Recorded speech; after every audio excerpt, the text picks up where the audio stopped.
So basically, I know who you are. I've been following you for many years, actually. You're actually one of the biggest reasons that I started watching Brickfall, and I was very sad to see you leave. But obviously, you have your own channel now, and you're doing your own thing. And a lot of people might not know that, so if you could just say who you are and what it is that you do. Well, hello. Thanks for having me. I appreciate it. Name is Mike. I've been in the Lego community for a while now, and as an AFOL, as a content creator, as just like all around, nerdy guy when it comes to Lego.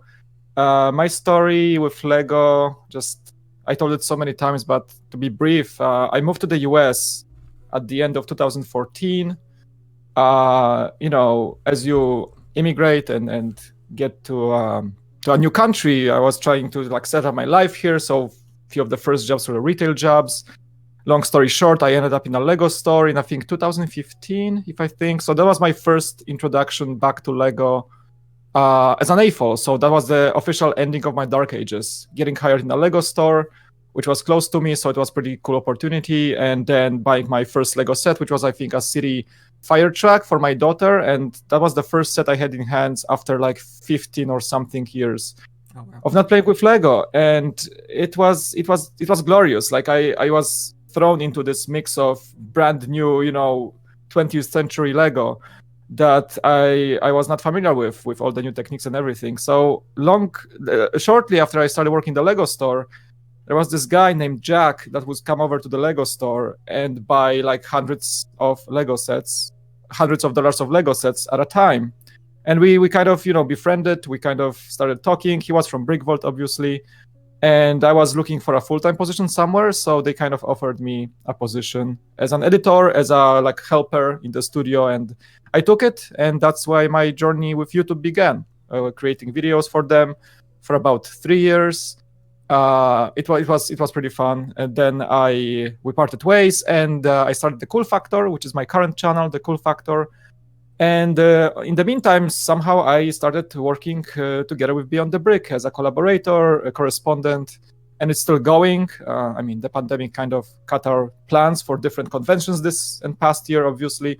But yeah, it's where I am today as a Cool Factor owner and as a Beyond the Brick guy, and you can probably see me in a lot of different community member streams. So I try to like put myself out there and continue doing what I love to do, pretty much. So you've got your foot in pretty much a lot of different aspects of Lego, basically. It's really something that makes me very engaged into this. Like Lego is one thing as a product. I love Lego as a product. I don't even build mocks, honestly, and I just cherish the company. I may be biased a bit because I loved working at the Lego store, and I think if I can give any advice, if anybody is looking for an entry level retail job, there is nothing better than a Lego store, honestly. Oh yeah, I mean, Uh, I worked there for about a oh, there year you a few go. years ago. Yeah. So you can relate. Oh yeah. I still feel like my love to Lego was partially because, well, I was super engaged into the product after all that dark age, but also the fact that it was a really cool job. I met some cool friends there. Not only friends in the crew, but also friends in the people coming back and buying Lego. I actually made friends in our customers, and it was super cool. So I think and YouTube aspect of it, that the fact that I was into YouTube and kind of connecting both like retail support of Lego and online content support of Lego established me who I am today, and I'm super grateful for that. And yeah, it's been a wild ride and still going, so I enjoyed the journey. I don't know where it ends or if it ever ends, but yeah, it's still going, and it's super cool. That's the thing about the best journeys is sometimes they keep going. Yeah, you gotta enjoy the ride. Yeah, exactly. Um, Now, you briefly mentioned this because you, and if people haven't been able to tell, you're actually originally from Poland, and you said you moved here Yeah. in 2014. One Hmm. thing that a lot of my viewers don't know about me is that I'm actually, my family, I should say, was in a similar situation. My parents are from Argentina. They Oh, actually moved to Canada originally, where I was then born, and then we moved here to America, where I spent the rest of my life. So my family and I know very well what it's like to move to different countries and essentially have to start over. And I was wondering, well, what was the biggest challenge you faced in having to come from Poland here to America? That was a big jump. That was like a deep dive. The main reason we did that is because my wife, she has a career in biotech, and she's a PhD in biotechnology and Wow. biology.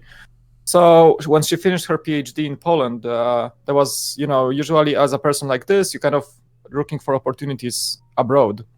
And that's what we did. That's what she did. And we had some offers or options to continue her career in science abroad in UK and France and California and the US, actually East and West Coast, because there was an option in New York, but we chose San Diego and Southern California because that was just like okay, we can move to California. It's kind of cool.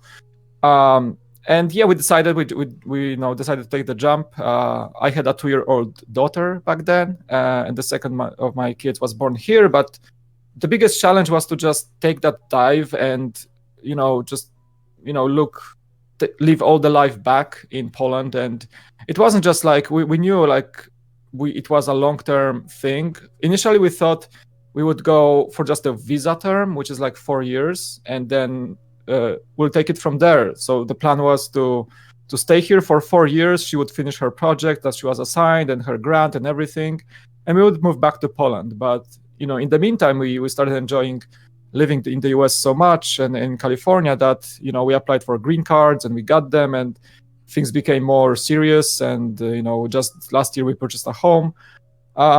So basically, what seemed to be a little immigration adventure became like probably a full life thing right now at this point.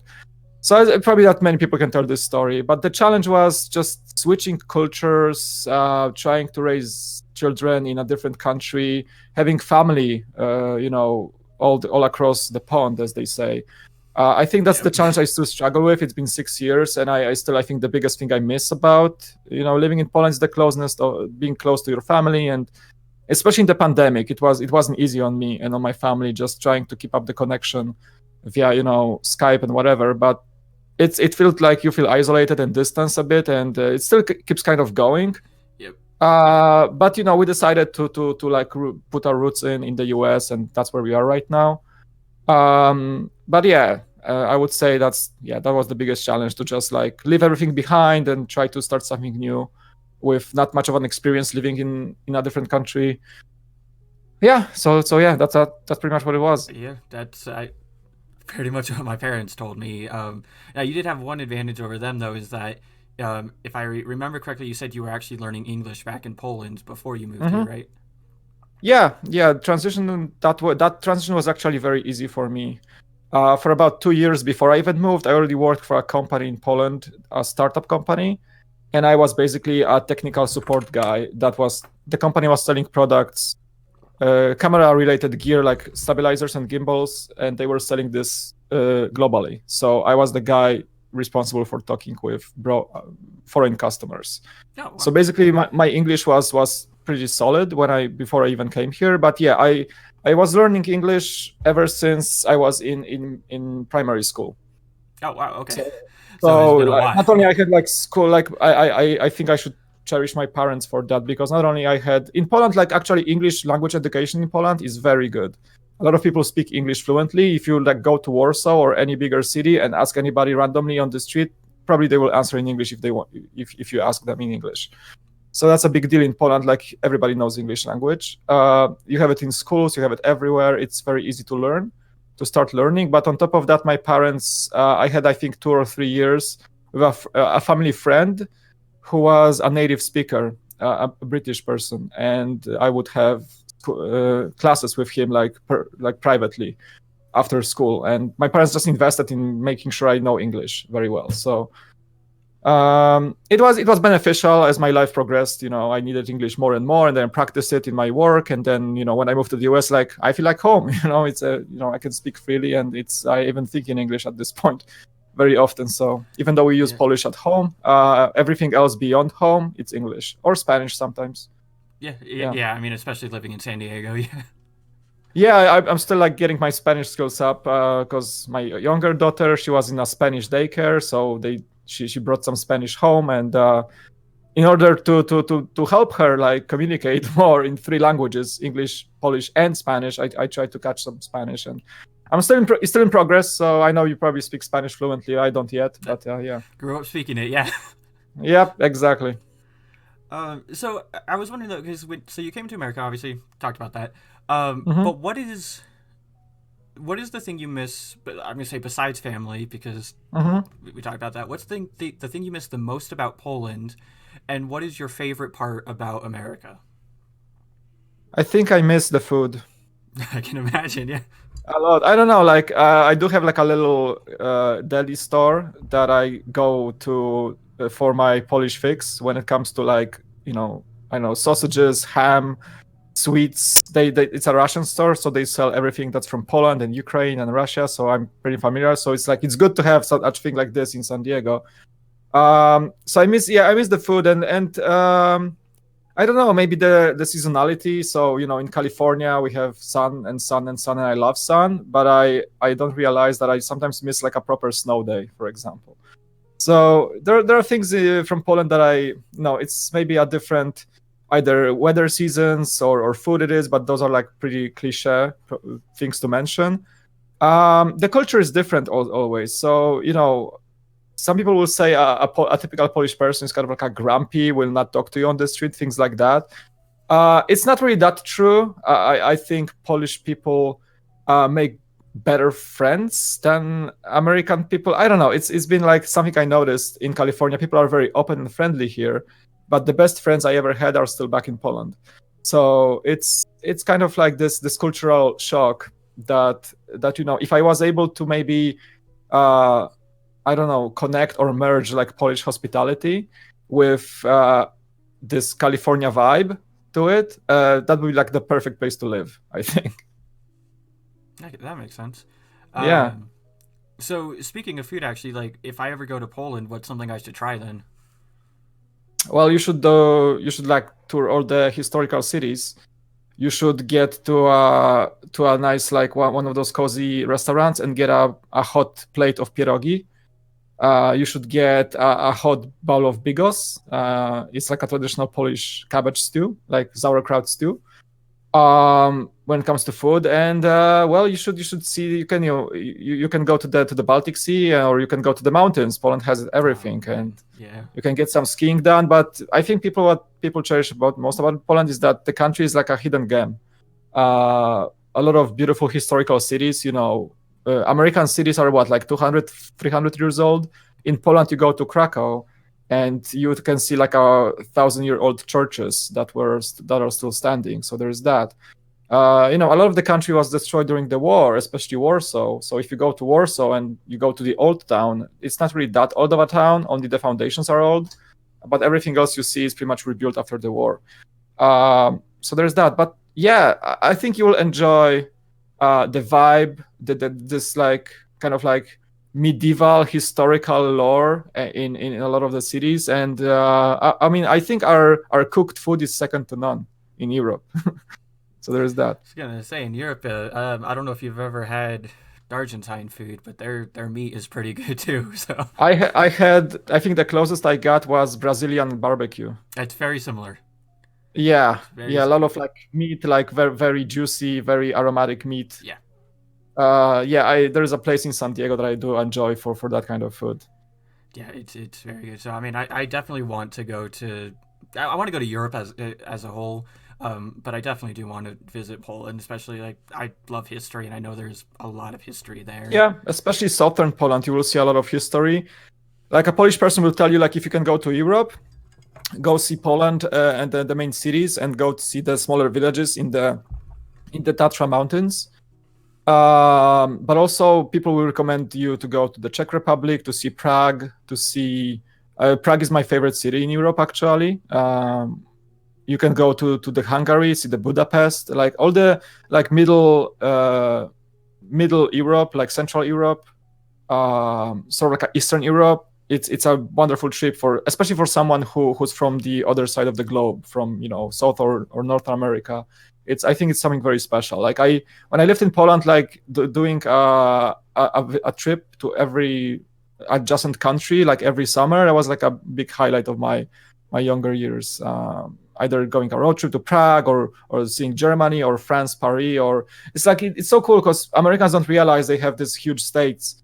California is bigger than most of Europe together, and in Europe, you with the Schengen and the EU, you just take your car or your nearest plane and you pay a fraction of the US ticket cost of a plane flight, and you go to the next country, and it's so different. You can go to Spain within like 3 hours of flight, So I think it's something that maybe coming back to that previous question, I miss a lot about Europe, just having different countries, cultures within like 3 hour flight. Instead of, even if I want to go to New York from California, it's a 5 hour flight. So there's that. Even Hawaii is 5 hour flight. Yeah. So I mean, it's I think it's one of the things I always tell people where it's like you said, in Europe, if you drive 5 hours in any direction, there's a good chance you're in a different country. You're going to end up in a different country, yep. Here in Colorado, if I drive 5 hours in any direction, I'm still in Colorado. So yeah, if I go 5 hours, I end up in Vegas. So there's that. Yeah, it's just I happen to live right in the middle of Colorado, so any direction. I think, well, I have it close to places, but further to other places. Yeah. I can fly to Hawaii on a weekend if I want to, but if I want to, go elsewhere, like it's a bit more difficult.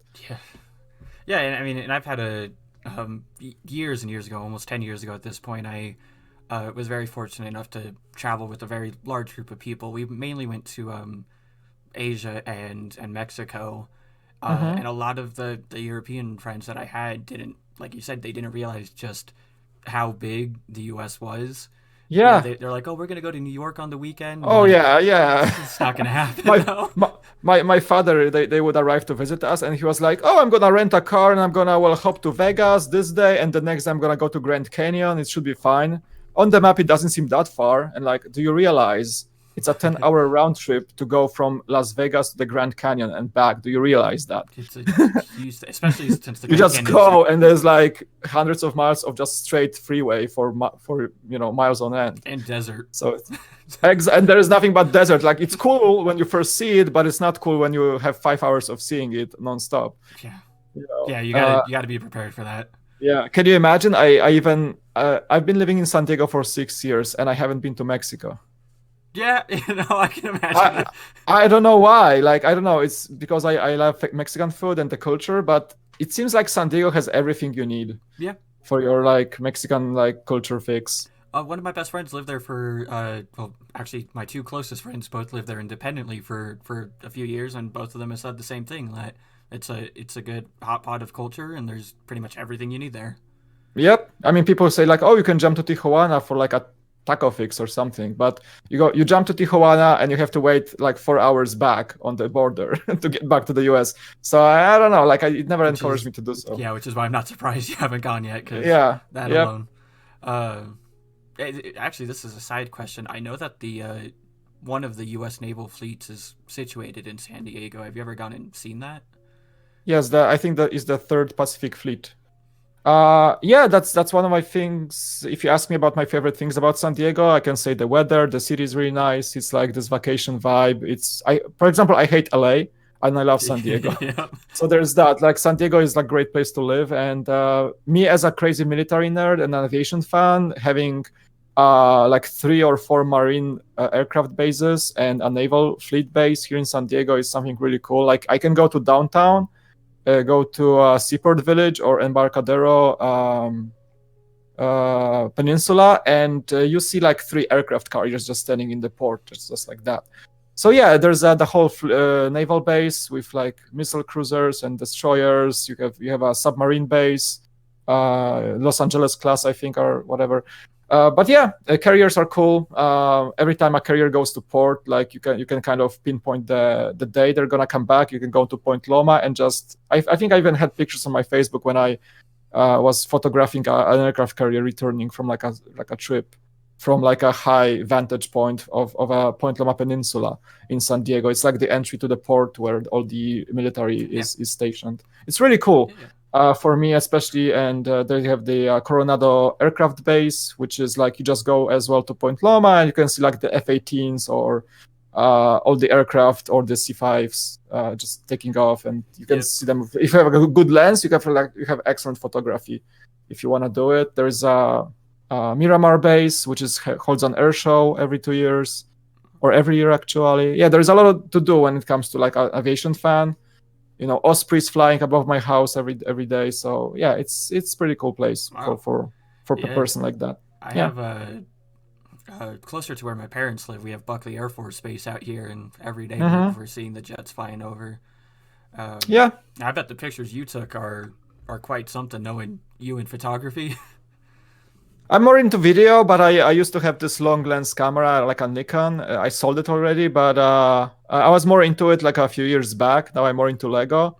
But yeah, when I arrived in San Diego, I was like, oh my god, like it's the first time I'm seeing an aircraft carrier up close, and it's something for sure. Like Yeah. I've been as a kid, I was watching all those Top Gun movies, and I was like, whoa, this is so cool, you know. And when I went to take those pictures, there was another Marine or a sailor up there at the, and he saw my camera, and we just started talking. And he served on a guided missile cruiser, and he told me like, you know, my friends are on this carrier, like, and he told me about this concept, saying like, you know, that if you are like an American or you have a family sailor like serving on an aircraft carrier, you can sometimes aircraft carrier commanders do something called the Tiger Cruise, Mm-hmm. which is like the last cruise of the carrier from like the last port to the home port for like a break.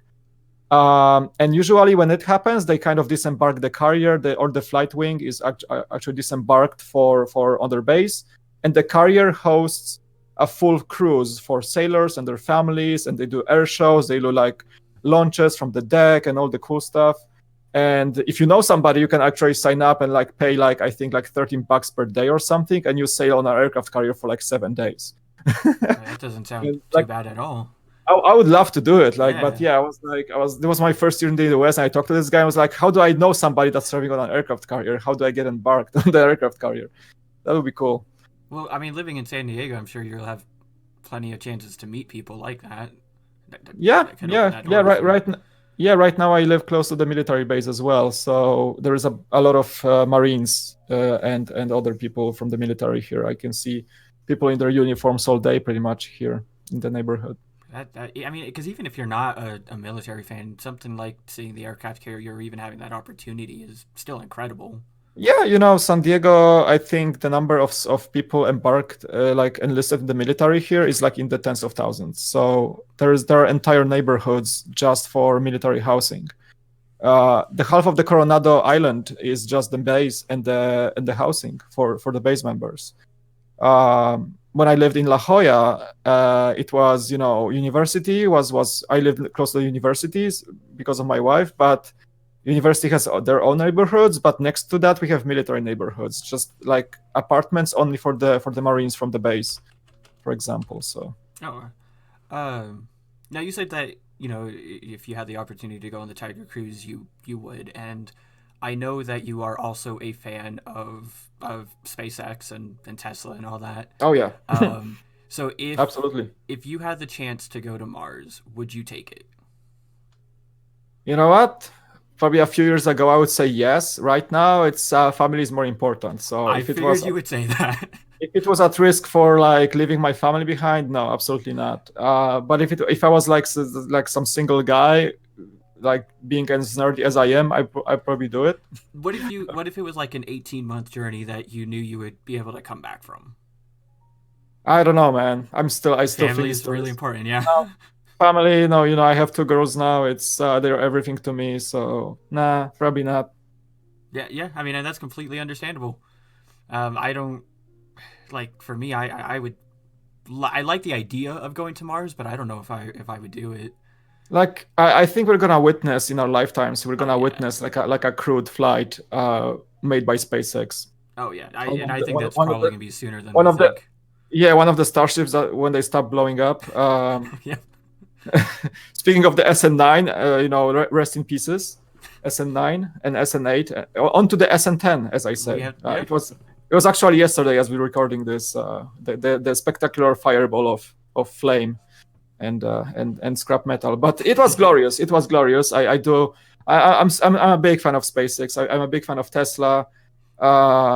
You know, my little dream, like personal, like greedy goal is to invest so much in Tesla that I can get the gains and buy myself a Tesla. That's my little goal. But yeah, I enjoy There's some good whatever money for they're that. doing.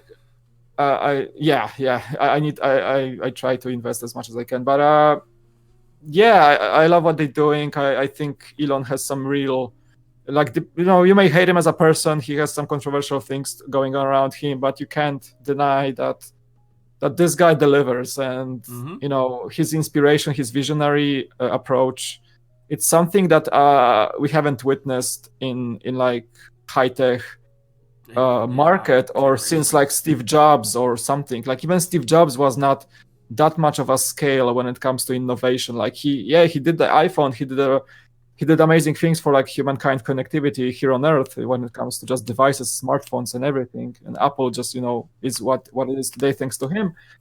But I think Elon is like this like next level dude that will Oh like yeah. leave some cool things on Earth like Teslas and then solar power and all this stuff. But he's gonna like go beyond that and settle us up on some cool things in the solar system. So Oh yeah.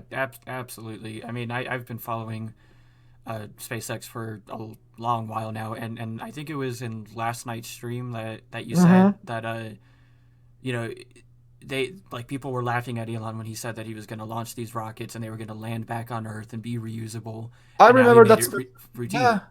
I remember that, and like I wasn't that young when he was starting. Like I remember specifically when people were like bashing on him. Who is this guy?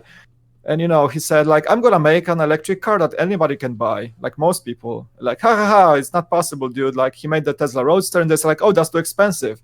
And then he made the Model S, and like, oh, really? And then he made the Model 3 or the Model X, and then like, it's now, oh, right, everybody's driving a Tesla. Look at that. Mm-hmm. And like when NASA said like, what, reusable rockets? How are you going to land a rocket? So he blew up a few dozens of Falcons, but then landed one. And then everybody was like, really, you can land a rocket now? Okay, cool. And now I think today we have two launches of today or tomorrow, I think Thursday, we have two back-to-back launches of Falcon 9s on one day from two different launch pads. And I think a few weeks ago there was a week when they launched like 4 or 5 Falcon 9s in like 1 week or 2 weeks or something. So coming from something that they said it's impossible to create to having two back-to-back launches. And don't even get me started on the Falcon Heavy rocket, which had a full launch and landing of the boosters simultaneously. So looking at this, like I'm gonna keep my statement. The guy can deliver, and whatever you can laugh at him, laugh all you want. But in the end, it's he builds teams of people who can make it happen, and it's not just him, but what he did with SpaceX, I think it's legendary at this point. Oh yeah, absolutely. And still to this day, seeing the dual boosters coming down simultaneously on the land I is know, and like you can watch a amazing. live stream on YouTube of a rocket launch and landing. Can you Yeah. say that would happen like, I don't know, 6 years ago? it's it's like, or like NASA was saying, oh, the Raptor engine, oh, you can't make it, it's impossible. It's like from engineering standpoint, they said it's gonna take tens of years to develop the full flow combustion stage cycle engine that the Raptor that is powering the Starship.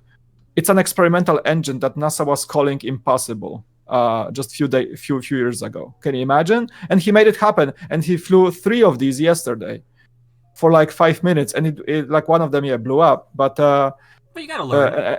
and crashed the rocket. But they fly. It's the most efficient rocket engine ever made, and they will fly us to Mars. So Yeah. I mean, he's laughing last. He has the last laugh. yeah, yeah. I mean, like they always say, Edison found 10,000 ways not to make a light bulb, but I doubt people But were you need laughing this at one it. way We to make just it need the work. one way. Exactly. That's Yeah. what he's doing. Yeah. Um. So switching subjects just a little bit Yep. here. Mm-hmm. Um. You kind of talked about this a little bit yesterday, which I found kind of funny because obviously you didn't know I was going to ask you this. Uh, Mm-hmm. but when you sit down to make a cool factor video, Mm-hmm. do you have like an overall goal in mind for like every video you make? Not to say that like, well, in this video I'm going to review the cantina. Uh, but like I try to always have a positive message in my videos, which doesn't always come across, but I'm working on it. And Mm-hmm. I really want my community to be a good and nice place to be. And I was wondering, is there like a similar mindset that you have when you're making your videos or you're working on your channel? I think so. The funny thing is, because I have some crazy goals for the cool factor. I don't know where it's gonna go, but my main takeaway when I sit down to a video is the positivity, and just kind of showing that looking at my story, you can make anything you want. The thing is that a few years ago, I was telling to myself I will never. I was watching all those YouTubers, and I said to myself I would never make a YouTube video, or I would never have a channel that has actual subscribers. I said it to myself, and I was watching Casey Neistat in the day and everything, and it's like this. That was the manifestation of the never say never. I was saying never to myself a lot, saying like it's like how do I do it? And I remember specifically when I seen people like editing, for example, in Premiere Pro, I would say that seems too complex. That is too complex. I will never learn that. And and now that I always remind myself where I started, like when I started from nothing, and when the Brick Vault gave me a chance, and I was learning editing on the go and everything.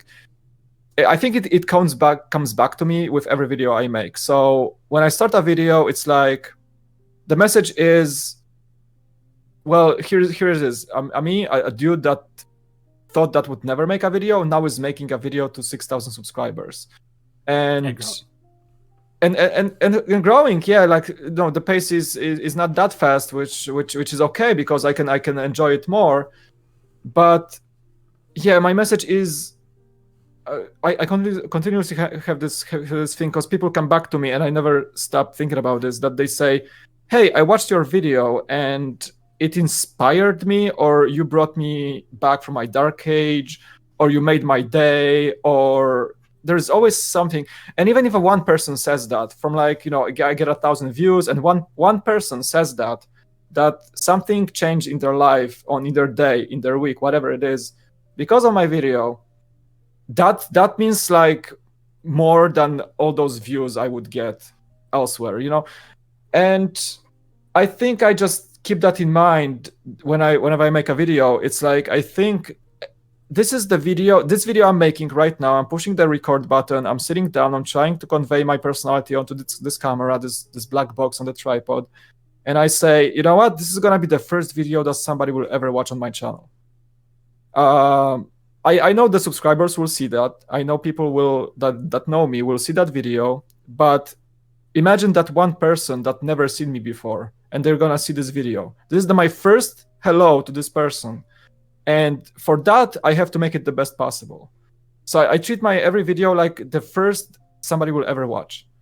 So I try to keep it in mind that I have to like encourage people to like try to understand my lifestyle, or the fact that Lego can be a really cool thing in your life, and there's still a lot of people that do not realize how cool Lego can be in your life.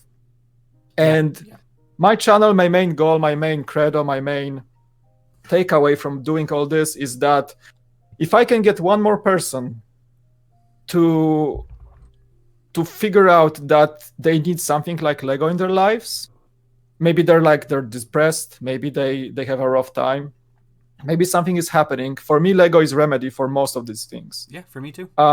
And I wanna let's just bring this knowledge to people who may not realize that yet.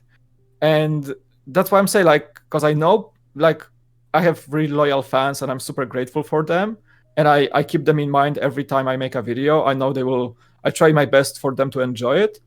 But this half of this realization is that there's gonna be some person that never seen me before, and maybe that person will be somebody who needs something like this in their lives. They're gonna watch my video, and maybe they're gonna go to the Lego store, buy their first set, and come back home and build it, and maybe thank me for it.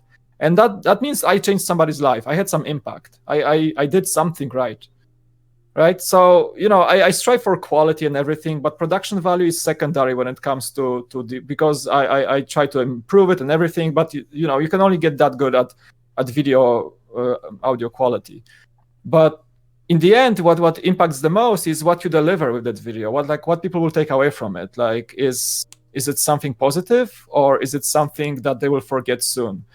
Probably, my personality is not that explosive to be controversial or to be somewhat memorable as such, but I just hope I can reach to some people with me just being me. And we're living in this era where YouTube is just this free, amazing platform where you can just put your message out there, and it's free, and it just needs time and energy to do it.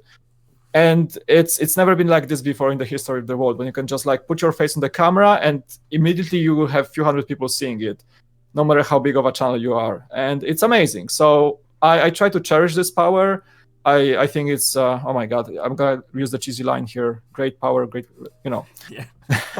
I don't want to use that, but you know what I'm saying is that we don't realize how crazy it is that even with all the social media blabber in the current world, in the modern times, there is still a person behind every single video. And you have to remember that, and also remember that there is a person on the other side watching, and that might be the person for the first time ever seeing your face and seeing your content or seeing your message. So make it the best possible every time. Pretty much. I think that's an incredible answer, and I mean, it says a lot about you, and more than you might even realize. It motivates me a lot, because I keep, if you watch my streams a lot, and thank you for that. Yeah, always. And I always, sometimes you see me like cheerful, sometimes you see me a bit blue. Like yesterday, I was pretty blue on my stream. I'm not gonna lie.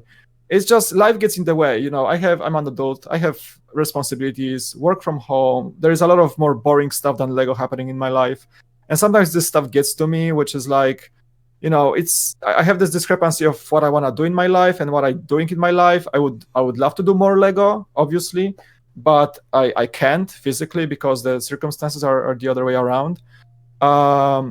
So what I want to say is that it motivates me to feel like when I clear my mind and when I drop, like shrug off the day off my shoulders and focus on Lego, I feel like okay, now I'm doing something that I really enjoy, like truly enjoy. And I just hope people take away from this that I'm coming along as a normal person. I'm not trying to fake my bad days or glorify my good days on the streams or on the videos.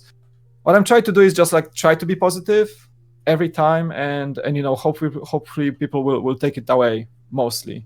Or when I'm feeling bad or sad or whatever, I'm not trying to be negative. I try to try to get to some realization of why am I feeling that way.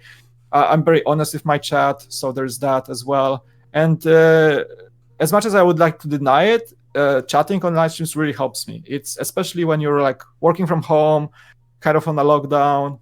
It's really helpful, like to just open up a bit and chat to, like, because I treat my viewers as friends. It's not like, I don't know most people's faces. There are friends, real life friends coming to my streams, but I don't know. Like, I see you for the first time actually right now. Yeah. But most of the time I don't know what people look like in my chat. I just see the nicknames, but those nicknames mean also a lot to me because I see familiar ones. I see people coming back. I know what they're behind, what they stand behind. I know what they're watching my channel. It's really cool. It's like every stream is like a session of feel good, of trying to like shrug off the day, vent a bit. For me, sometimes I start the streams positively. Sometimes we get some cool topics going on and I go deeper into that. And it's just like a therapeutic conversation, honestly, if you think about it. And it goes both ways. Even from someone on the viewer side, I think everything you just said is true too. Like, I hope so. I think yesterday I brought in the topic like to try to see like how you guys feel. Like, what if I put myself in your shoes, like somebody watching me that knows me only from those videos. I wonder like how you guys feel. And what I want to achieve here is like I want to see that you guys feel welcomed, that if somebody needs to vent in the chat and they had maybe a bad day, I hope to cheer them up, and it goes both ways. Like, I think the chat cheers me up a lot of the times, because I was opening yesterday, but I was like, dude, like this day sucked, it was a pretty bad day. Like I gotta escape to Lego. I gotta stream something because I like building Lego is very relaxing and therapeutic. And the chat was like, oh, don't worry about it, Mike, like you got this. I also had a bad day. Oh, this happened to me today. Like, don't worry about it. We got this. And it was really, really reassuring that every time I go live, even though I don't have a lot of people watching, these are like actual friends, and it's something special to me. Even especially right now when I'm not gonna say lost contact, but like a lot of people I'm in contact personally with. In the pandemic, you just give a call somebody, how you doing? Okay, cool. But you don't see people on weeks on end because you're Yeah. not supposed to like visit other people right now, right? Yeah. I So spend most of this time just in my apartment. as exactly, so it feels the same to me. I live day to day. I work from home. I see my wife and kids every day, but I don't know when was the last time I've seen like a friend since before the pandemic. So it's Yeah. it's challenging. So I think I'm subconsciously using this platform, YouTube, to connect with people and not go insane from isolation. I mean, that's literally It's the reason I started my channel. That's good. Yeah, I think a lot of people did that the same. I think a lot of people started making content from home, and I've seen a lot of success on YouTube because of people being at home, having more time, and I think a lot of people realize like, oh, cool, now I can actually focus on making YouTube videos. Oh, look, like people actually watching my stuff, and I think a lot of people grew their channels through the pandemic because there were more people watching, there was more time to create stuff. And I've seen the same thing. Like even though I worked from home for the last 9 months, it's still like I felt more energetic on the weekends because I was actually like being able to like get some videos out and stuff like that. So I think it was as dark as it may sound, it was kind of productive for many people to create some YouTube stuff during the pandemic, I guess. Yeah, I mean, obviously the pandemic as a whole is a terrible thing for the world, but there is, there has been positive aspects of it. There's a silver lining in this for some reason. A lot of people as weird as may sound. Yeah, I mean, yeah, it is weird saying it, but a lot of people were able to find their creativity and their creative outputs and or discover talent. Because you know what it is like. It's like you have some dreary work, or your life is like full and busy, and you're like, oh, I kind of want to do painting. Or YouTube making videos is the same thing. It's like your creative outlet that many people don't even realize they have until they start doing it. And now you're like locked down at home and like, oh, I have some time on my hands. I can actually do it. And many people probably found this calling, in a way. I've been wanting to make videos for years, and like you said, I suddenly had the time, so I took it. Yeah, you had some nice growth, I guess, on your channel lately. A little bit, yeah. That's good. That's good. Yeah. It's slowed off recently, but like you said, I don't mind that at all. It allows it to. I don't want to grow too fast and then not be able. Like I don't know the right way to say it, where it's like I feel like the growth I'm going at now is an appropriate rate to grow at. Okay.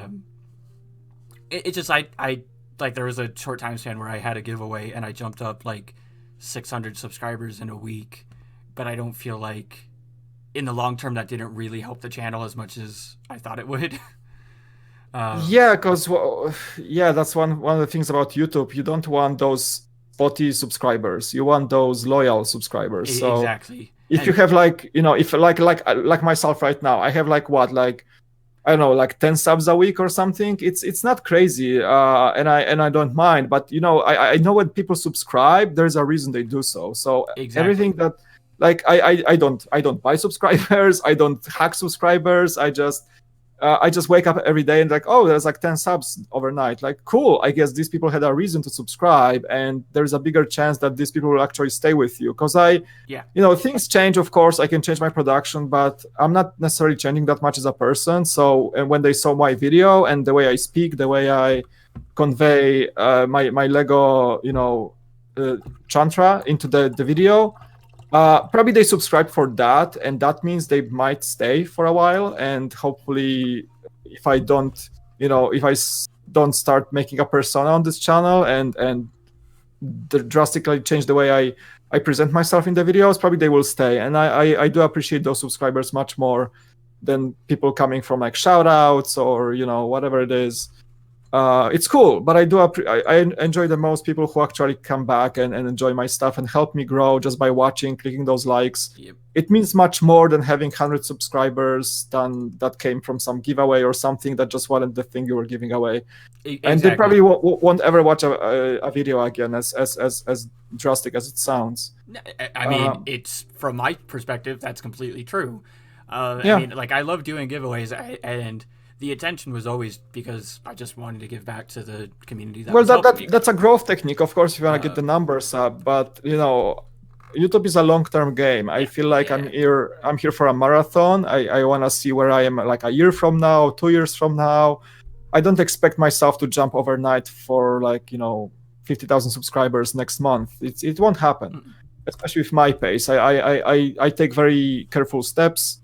I try to like diversify my time between working on YouTube, streaming, running the family, keeping my employment. All these things are important to me. So with that limited resources, I have to like jump between things, and if I don't, I can't commit fully to YouTube yet.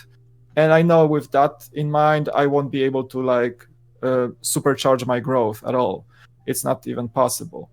But yeah, I enjoy the pace. I enjoy like welcoming every single subscriber. I actually take care of.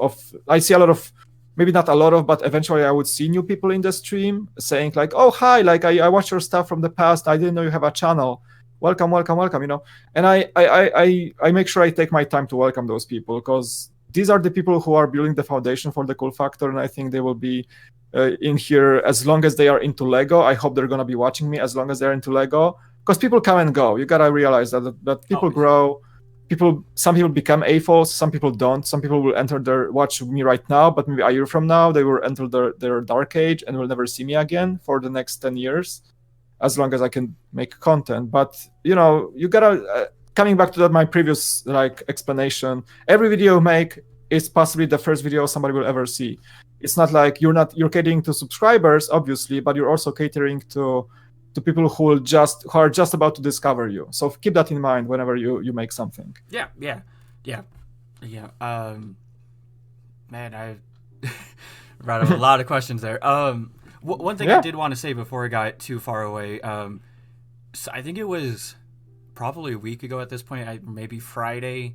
You were just finishing up the Ninjago City Gardens, and you took your viewers over to Jane Brick's stream, who was also building the gardens. And I don't know if you were there when it was said, but someone commented to him saying that he was the Bob Ross of Lego. A compliment which he took very well, and one that I would agree with, only because if he's the Bob Ross, I think that would make you the Fred Rogers of Lego. And I know the Bob Ross. I don't know who the other guy is. Mr. Rogers. I don't know if you know him from like the Mr. Rogers neighborhood. Oh, like this. Okay, so like Joe Biden. People compared Joe Biden to Mr. Rogers, as he's like this calm, like uncle type personality. Yeah, like come over, feel cozy. Like he was always chill, always welcoming, always very friendly and positive. And like I'm comparing to the president because that somebody called him in those debates before the election. Joe Biden is like this cozy, like Mr. Rogers uncle. Without getting too much into politics, but that's what I. No, yeah. And especially just after hearing some of your earlier answers, I think that, to me, I think that's a fair statement to say. Obviously, everyone calls your streams chill and your videos the same. Yeah. I wanted to say that because you do have like you're very genuine. Like you said, you're not trying to fake your personality on here. You're not trying to be someone you're not. This is, at least as far as I can tell, this is who you are. And I try to be. Like I don't know. My streaming sessions is my free time. It's my, it's like if you put a person after their work day and just put the camera on this person. That's me. So it's my downtime. It's my own time. I'm in my own head that time with Lego, and I can't fake it. It's just I share this time with the viewers. It's like, instead of building alone, I would rather build with like people, actual people, which even though they're just in the chat as some messages, it still feels like I'm just like channeling my personal like downtime, my me time with people together. So that's why I'm so chill on streams. I think, like I always say, that Lego is very relaxing for me. It's an activity that if I had a bad day, usually Lego helps a lot. Just an hour or 2 hours of building. I'm an emotional person. I can get stressful really quick. I don't take stress easily in my life. it's something I'm struggling with. So sometimes that's why you see me like a bit more salty on the stream, sometimes not. But usually like Lego is my escape, and I before like sometime before I would be anxious to even stream when I was feeling bad, but I went over this feeling and I kind of owned it, and now it's like I stream if I have time, I stream. It's just like that. So I don't really care if I feel okay or not. Like I try to just be myself, and I think I mentioned this in the last stream. It's a good thing for a creator to understand that you gotta show up no matter if you have a good or bad day. It's all about consistency and making sure that you are genuine to your audience, so I don't have to hide my emotions too much or something. Yeah, and I think that's coming also from Brickitect, which I like. Greg is a great guy, and I watch him quite a bit, and I like his attitude as well. He's like a family man. He runs the channel with his son. He's really serious about it. But I like his podcast episodes because he always says that you gotta show up. You gotta show up even on your bad days. It's like this thing that a YouTuber should be doing. So that way you kind of overcome your own fear, you overcome your own demotivation, your lack of energy. Kind of, you gotta overcome this. And if you want to become successful in anything, you gotta overcome those bad days. It's easy to like make stuff on good days because you're like, yeah, let's do it. But it's much more challenging to make it on the bad days. So that's my little practice, my little workshop for myself. Like, even if there's a bad day, if I have time to stream and if I plan the stream, I'm gonna do it, and I'm just gonna talk to the chat to see how everybody feels. And yeah, I started doing it, and it comes out, I hope, as genuine, as honest thing, and I'm glad people are very understanding in the chat and appreciative of that.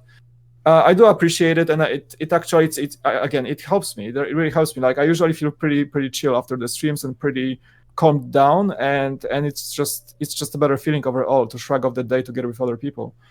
Yeah, and I'm really glad to hear that it helps you as much as I'm sure it helps us. I mean, yeah, more than once I've had a long day and saw you stream and went, all right, that's what I'm doing for the next few hours. Thanks, dude. Yeah. And Junk is actually, he's a Bob Ross of Lego. He's been in this for so many years, and I'm happy to call Jang a colleague. I think there's a collab in the works in the future, hopefully. Oh, like, I'm actually surprised because I never met Jang personally, but for some reason I think we connect on this kind of like personal level in a way that even though we don't know each other by person, we never seen each other personally. He always sometimes he really takes the time to either find my comments in his videos. I get a lot of responses from him. I don't think he responds that like to hundreds of his comments, but he, for some reason, he always finds time to respond to me, and I feel so appreciated.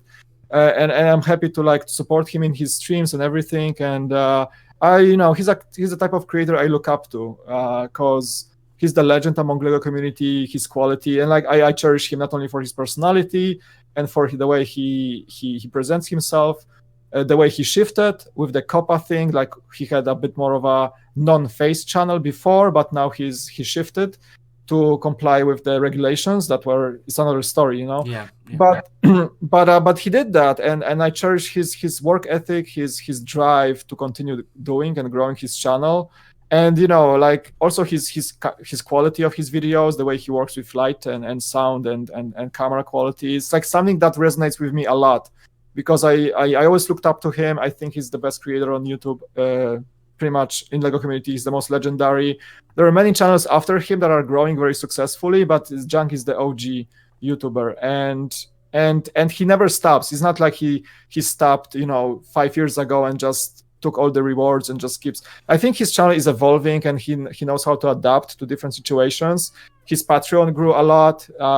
His different media channels grow a lot.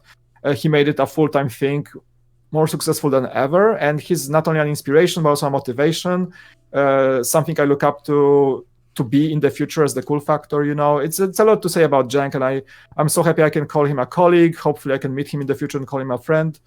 Once the pandemic is over, I would love to reach out to him and do some collaborations, because I have some ideas. So it's really cool to see that such a big guy appreciates my presence in his channel. Oh, yeah. Yeah, I mean, and I say the same thing to you. I know you're not, a million subscribers like he is, but, to me, you're still you're 3 times the subscribers I am right now, and more than the subscriber count, just the fact that you. I never compete on a like I never compete with other YouTubers. So like, oh, I have more subscribers. I wish everyone to grow. You know, I think YouTube game is not a 1-1 like 1-0 game. It's like a win-lose game. It's like, oh, somebody's watching me. Oh, haha, they won't watch you because of that. No, absolutely not. My approach is like, as much as other different YouTube genres or niches can be competitive and fight for views and whatever, like who gets the review first, or it's like in the tech world, like, you know, who gets the first next iPhone out first gets, you know, 5 million views, and the second person will be like down below in the search results or whatever it is. You can approach YouTube that way, but my personal understanding is that I allow shout outs on my channel when it comes to live streams. I want people to grow. It's like if everybody wins, everybody has this different approach of showing this plastic brick. I know there are only so many ways you can show our set in a review, but everybody has their own style. Everybody has their own approach to it. And I would rather see, you know, a lot of channels like really growing and diversifying and trying to push each other up, because in the end we all win. It's like, you know, that's what I enjoy, like community growing, those collaborative StreamYard live streams. People just connect and talk, and people discover each other. I heard a lot of people discovered each other because of my streams, for example, because they met in the chat, and now they make like collaborative StreamYard calls and stream that, and everybody gets to know each other more, and the chat knows each other more, so more people flock in. And everybody is pushing everybody others channel up with YouTube, and it's great. It's like if the whole community grows that way, when we understand that we are more like collaborative bunch than competitors. That's why I love Beyond the Brick, for example. Beyond the Brick is like they're very open to collaborations. They have a team of contributors, myself included, and they don't like turn anybody down, or they don't like ban talking about your own work. They even ask you, what do you do? What is your thing in LEGO community? And I want to see that more. I want to see more of that happening, showing that, you know, you don't have to be like a lockdown, secured business, like, oh, like I can't give you any shout out because you will steal my viewers kind of thing. I've seen that happening before, and I'm totally against it. I think even if you're a business, you should be more collaborative, you should be more whatever, and the LEGO community should benefit from that just by being more supportive to each other when it comes to creating content, and just if I grow, you grow. It's everybody wins. It can be a win-win situation here. Yeah, so that's pretty much it. I mean, I think that's completely fair. And again, going back to the Mr. Rogers thing, that's part of why I said that, is because that's your mindset going into this. You're not sitting here trying to be the best or come out on top. You want everyone to, you want everyone to do as best as they can, and to, like you said, to lift everyone up. And I hope that the collab with Jang can happen one day. I would love to see what you two do, and hopefully one day when I grow more, I can, they'll know who I am, and I can talk to him and maybe have a conversation with him too. Like the cool thing about it is that everyone is like an email away, and it just depends on scheduling and time. And I guess well, I mean, even this video took a little bit to happen. I know, but we should promote openness. We should promote eventually people will find time if you have something good to say. I mean, and that's why I knew this conversation with you one way or another was gonna go well. You were gonna have something good to say, and so I didn't mind waiting at all. The important part to me was just it's just probably would be much easier if I had less busy life, but I gotta maintain 101 things on top of the cool factor on everyday basis. So it's my excuse to why did I postpone this for 3 weeks? No, and I don't mind. And this will actually kind of lead into the next question. So you have the cool factor. On top of the cool factor, you have your family and you have a full-time job, and that's a lot to deal with. And I'm still blown away that you find time to make the cool factor happen. I don't know, dude. I do late nights. I do a lot of things. I don't know. The thing is, like, I wish I could do more, you know, but I'm in my 30s. My energy levels are not the greatest. I'm not like a 20-year-old guy gaming all night every day like I did. I'm slowly making my way Things out of change. that. Like, I don't know. Like, I feel like I'm more tired after each day than I used to be, and it's challenging because it's like you end up the day and like I like in my bed and like, oh man, I could have done that today and I could have done that, but I was so exhausted. So my things to do list in the future, my plans list is probably like 2 pages long at this point, and Yeah. I get like hard reminders every stream or something. Hey, remember you promised to do this? Like, yeah, I know. And like I think I overcommit myself or like to things I want to do in the future. I have plans for things ahead, but in the end it just comes down to if I have an energy to do it. If I try to neglect not to neglect other aspects of my life too much, try to like allocate time and energy to everything at once, which means the cool factor cannot get all the attention and the energy I want to, which sucks for me. Actually, it sucks because I know people say, "Oh, why don't you go full-time YouTube?" Dude, that would be amazing. But you know, at the same time, I've been there, not as my own boss, but I did work full-time on Lego videos for Brickvault, and it was glorious. It was fun. The main takeaway it was I wasn't the boss of it, so I wasn't deciding what to do next my own. I would pace myself better if I did it for myself, probably if I had 8 hours a day to dedicate to the cool factor. But you gotta be careful. You gotta be very careful because that work for Brickvault burned me out twice at least, and it was like I was to the point when I hated building Lego for like a month or two. Like I was like, don't give me another set. I don't want to touch this set. It was true. It was true, and people say like, and this is like a big probably contrast for many of the listeners saying that, oh, but you had the best job in the world. Yes and no, because it sometimes was a curse in disguise because you would commit a lot.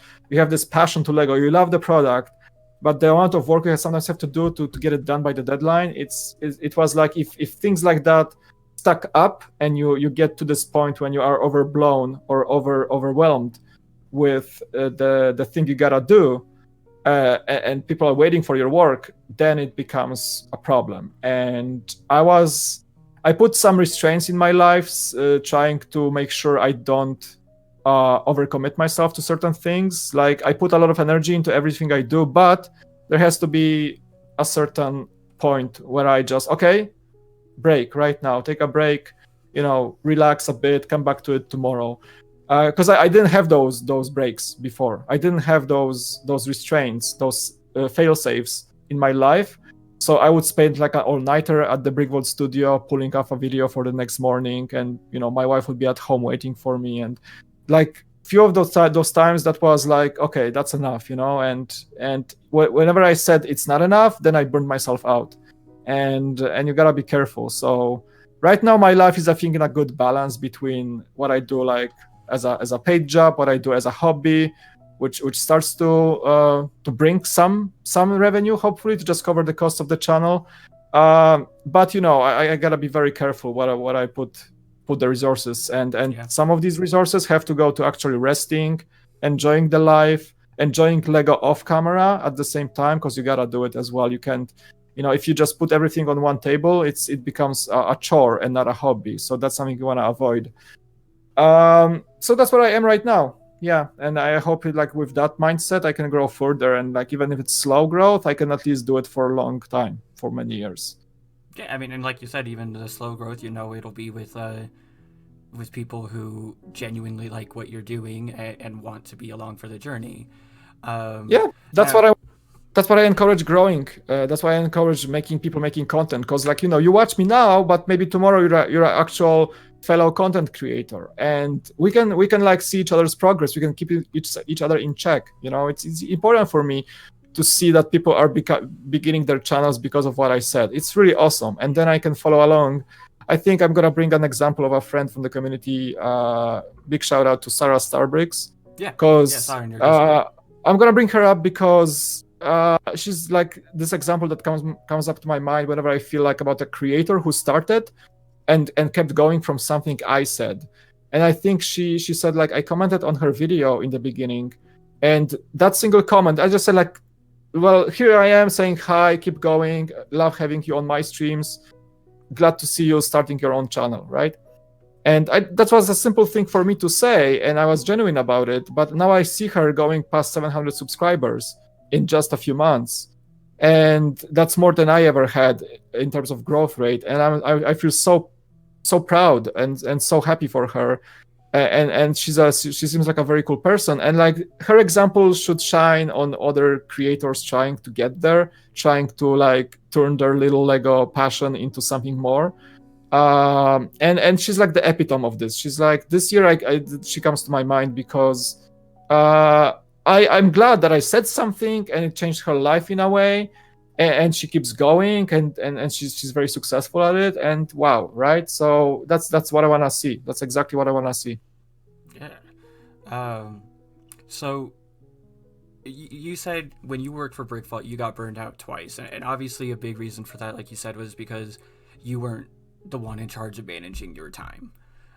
Also, but like it's not that I wasn't like pushed to like get more hours. It was my fault. I was overcommitting myself. It wasn't my channel, but I was treating this as like a life or death thing too much. I was too stoked. I was so stoked to work for them, and it was just like, it's like a you like end up in Charlie's Chocolate Factory, basically. Yeah, I can understand that.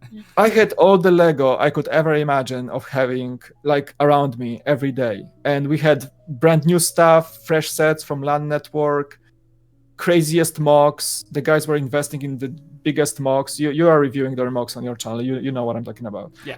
But yeah, it was like a dream come true place to work. Like everything you ever wanted about Lego in one place for every day for 8 hours minimum. And I was like so addicted to it. I was addicted to working with them. It was like I was paid, that's why it was like a normal salaried job, but it was an addiction as well. So I was like, I'm not gonna cut off at 6 p.m. I'm gonna finish this video to tomorrow. I'm gonna make it the best possible. And that was going for months and months and months on end.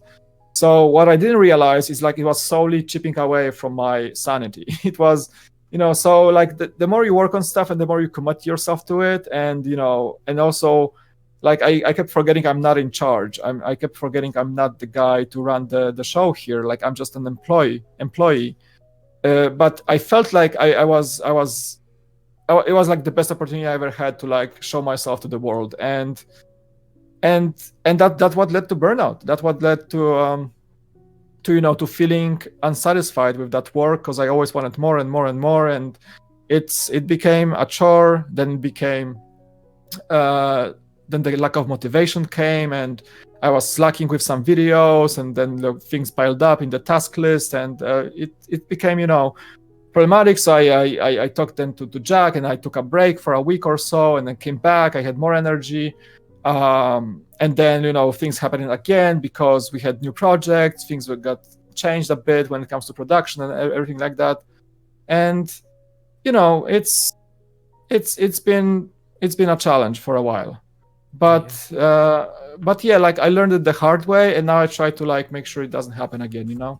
So in last night's stream you said taking breaks is a good way to make sure that you don't get burnt out, but let's say you or what would you say to someone who has been burnt out? Because I think it's fair to say that most content creators at some point are going to either get close to that or will get burnt out.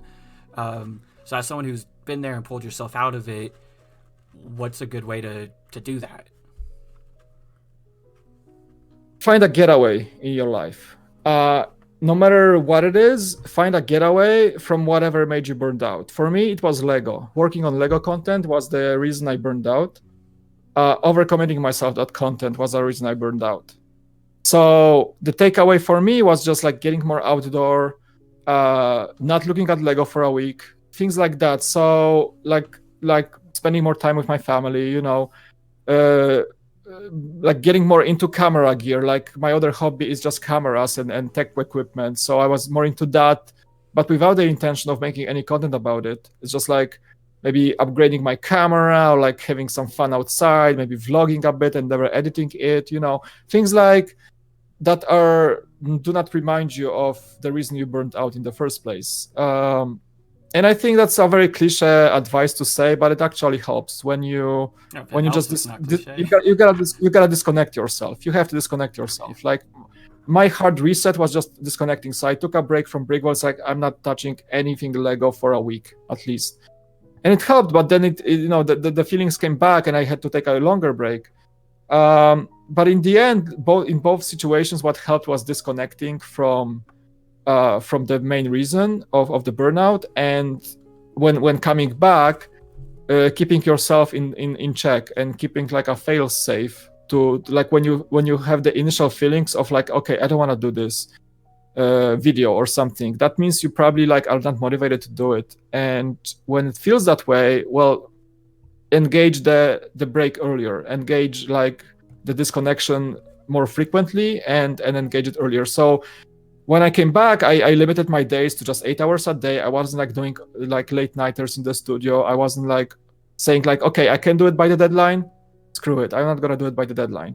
Then I'm just gonna whatever, right? So it helped my mental state, and it helped my just overall motivation in the long run. So right now, when I feel that way, I don't feel like, okay, I'm not gonna post this video tomorrow.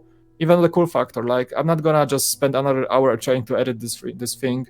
I want to make it good. I'm tired. Okay, I can turn off the computer and go to sleep actually.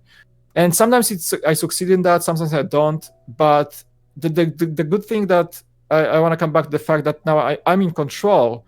The good thing about that is that I can only blame myself, or not even blame. I can only like be responsible for this on my own. So I fully I don't build anxiety, or I don't build self-guilt when I don't post a video on the scheduled date. I say like, okay, fine, this video needs more work.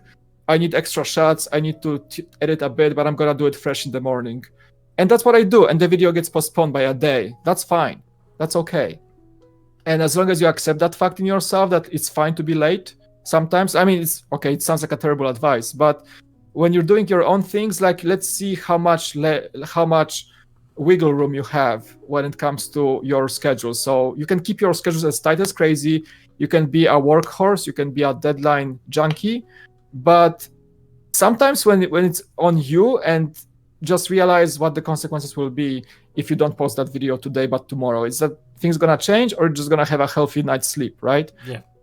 So I do it right myself. Like I don't neglect my work at my paid job, because like that's what I can manage the time better and get things done there. But when it comes to the cool factor, if I don't feel like it, if I really know that it's gonna lead me to feeling terrible tomorrow, that I stay one more hour this night to edit and I'm gonna mess my tomorrow's day, I'm not gonna do it. I'm just gonna postpone it, get back to it the next day.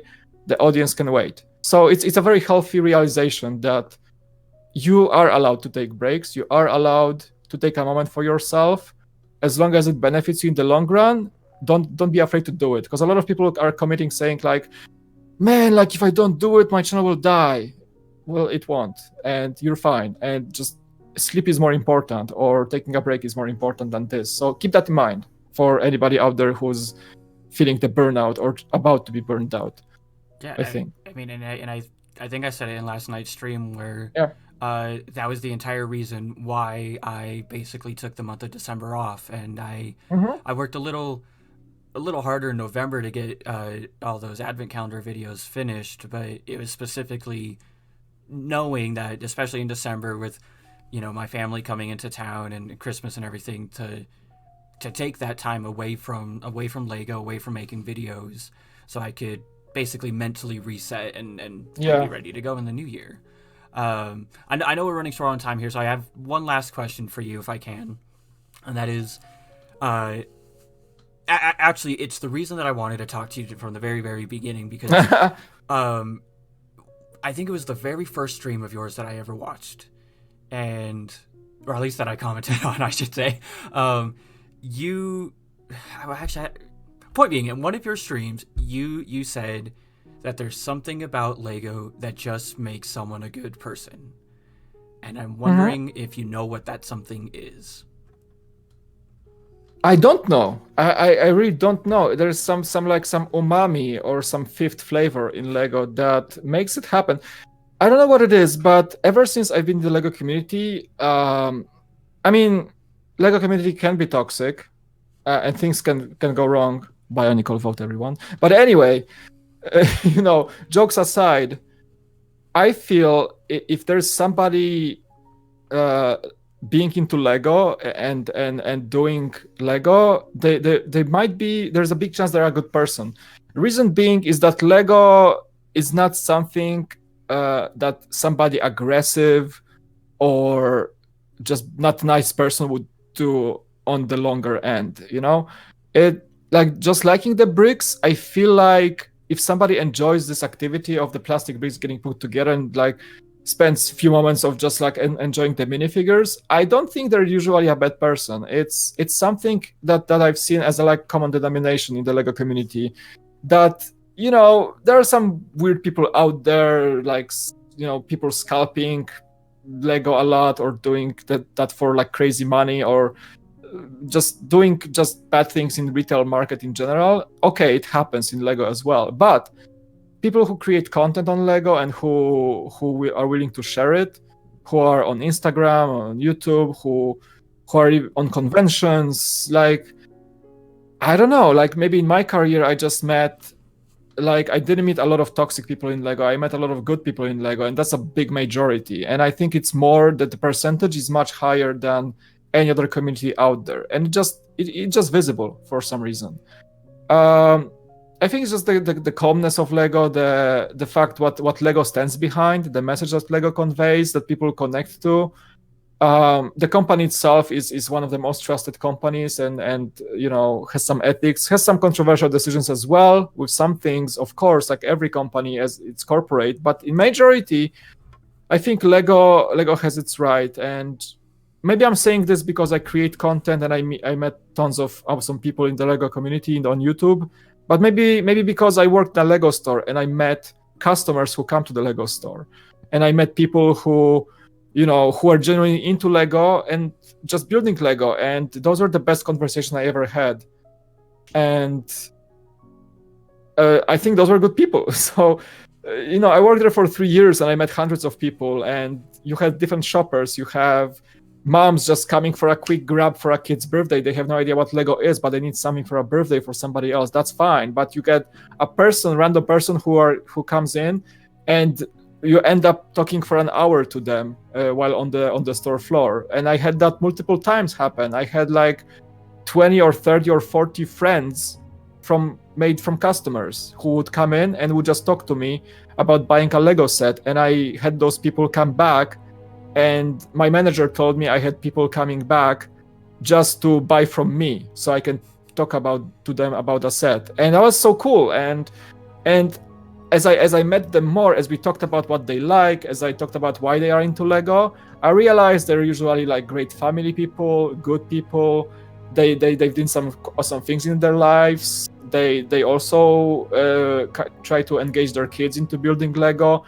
Like 95-97% of the time, the customers I spoke to, I felt like they're good people and I would love to be friends with them. So I think that was like, it's the same thing I see in the Lego community. It's like most people are good, most people are nice. It's a very specific community, I think. And I can see this in my streams. I don't have many trolls coming to my streams. I don't have many bad people coming to my streams. It's usually people who are genuinely passionate about their stuff, about Lego, and I feel they're just good people. And it's just like, it's just a feeling, I guess, but it's there. It's there for sure.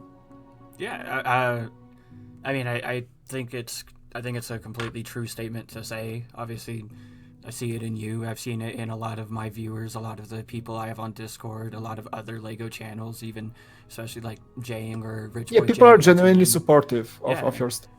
Mm-hmm. Yeah, and it is a really nice thing to be a part of, to be a part of such a nice community, such a positive community. And I think it's something. Coming back, circle to one of the first questions you ask, why do I do this? Well, because of that, so we can bring more good people in, and maybe people need some positivity in their lives, especially nowadays.